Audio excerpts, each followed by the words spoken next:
he actually got married to another wife, and then the woman wasn't that interested in me because she didn't like me. So also said he didn't want me in his house again, that he didn't want a witch in his house.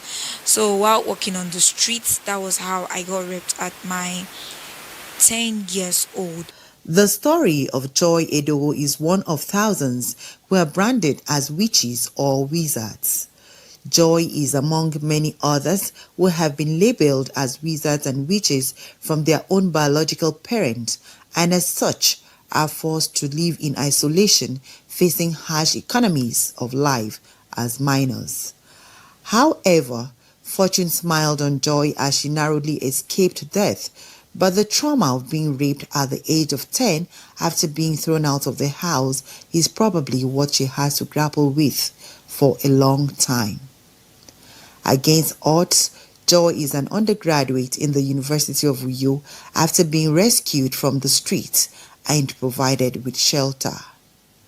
For some others, their stories cannot be told due to their untimely deaths while forcefully burned to death. Many are abused, molested, and forced to live with the scars for all their lives.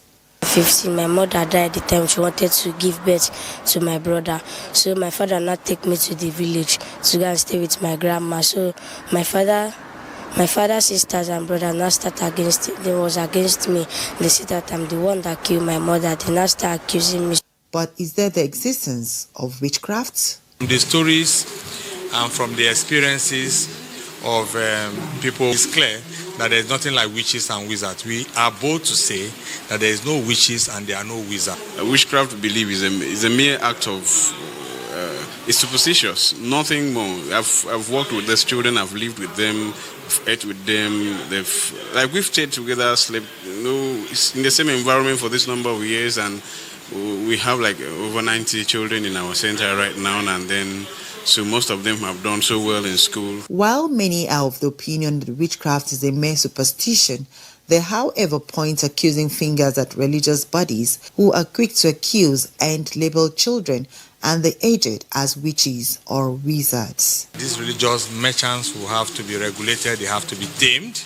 About 80% of children in street situation in Uyo are there as a result of the activities of some so-called prophets, religious merchants who brand and stigmatize them as witches. They face torture.